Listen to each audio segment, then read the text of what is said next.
What's up everybody, it's Drew Wilkins with Swine and Bovine Barbecue, and in this video we're making some hot and spicy direct heat beef ribs. Let's get going. We have ourselves a beautiful rack of short plate ribs. These come from the middle of a cow's rib section. So if you're looking at the side of the cow, basically the very middle, and it is the 6th, 7th, and 8th bone, which these are cut from. So these are plate ribs. So there's only 3 ribs. Chuck ribs have 4 ribs. So they are different. And these are what you see, the big old beef ribs at barbecue joints. That's what we're cooking today. You can see these have some beautiful marbling, and these are actually only choice. Don't feel like you need to go prime with beef ribs, especially plate ribs, because they're very marbled throughout. So I typically don't do a lot when trimming, but you can see we've got quite a bit of silver skin right here. So we're gonna take that off today, just do our best to not remove any meat. Just kind of follow it, take it off. That was just fat, we would leave it, but that is definitely silver skin. We're gonna go with a very pepper heavy rub on these beef ribs, and we're gonna use a binder. And since we're going hot and spicy, we're going with some hot sauce as the binder. I love this Louisiana hot sauce. Use whatever brand you prefer. Just put a little on, we'll rub it. We leave the membrane on for beef ribs. If not, these would likely not stay on the bone whatsoever, so we definitely want to leave them on. And for our seasoning today, we're going on with a 2-to-1 16 mesh black pepper to kosher salt. So 2 parts coarse black pepper, 1 part diamond crystal kosher salt. And usually I go with a 1-to-1 ratio, but we want a very pepper heavy bark on this, and I don't want to over salt it, so that's why we're going with 2-to-1 today. Let's flip this over, hit it with a little more hot sauce, simply season the top and sides.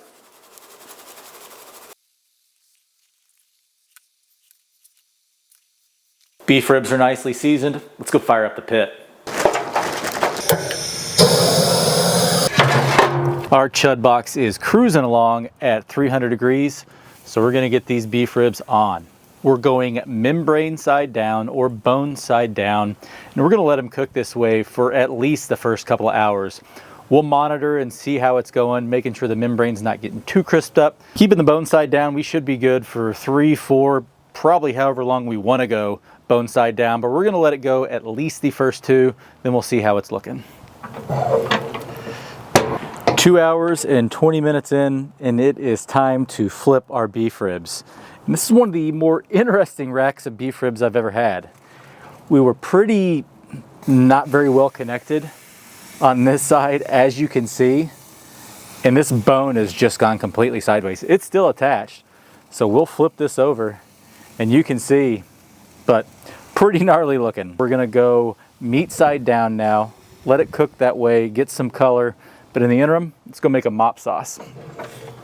For our mop sauce, we're gonna start out with a little over half a stick of butter. Once the butter is melted down, we'll go in with about 1/4 of a small onion.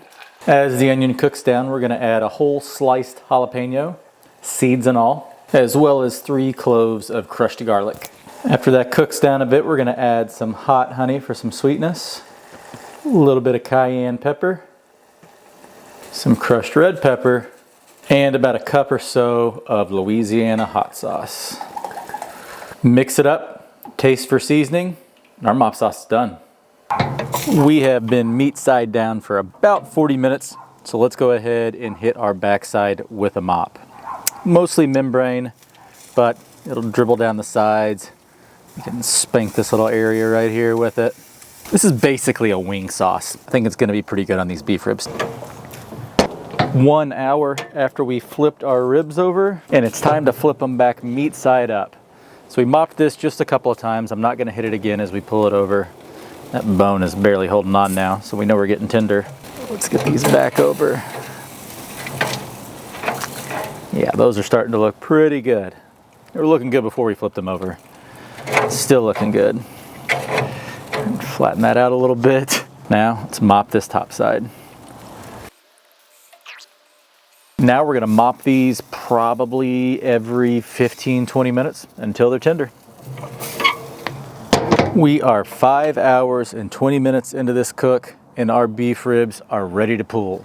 We are probing like butter, super tender, and they are looking like some hot and spicy beef ribs. So we're gonna pull these as the bone falls, let them rest.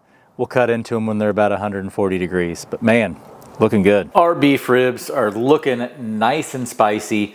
They've come down to 140 degrees, so it's time to slice into them. These were mopped probably 4 or 5 times throughout the cooking process. On the top, another 2 times on the bottom, but they're feeling great. Nice, pretty firm bark. We'll just go ahead and pull this guy out. I'm gonna just go down like this and then try and go under. That way this bone has something on it. So let's just see how it goes. Oh yeah, great bark. And then now I'll try and go under. There we go. I'm not upset with that. But holy juice. That is a juicy beef rib. Very happy with how that's looking. Let's look at this other guy right here. Yep. Juicy. Let's eat. The time has come, and it's time to take a bite out of this big old beefy rib. It smells fantastic. It's got that traditional beef rib smell with that direct heat flavor combined with the spicy mop sauce that we made, which again was essentially a wing sauce. So enough talking. I'm gonna take a bite out of the backside of this big oversized rib because I've got one bone that decided to go crazy on us. So we're just gonna see how it goes. Cheers.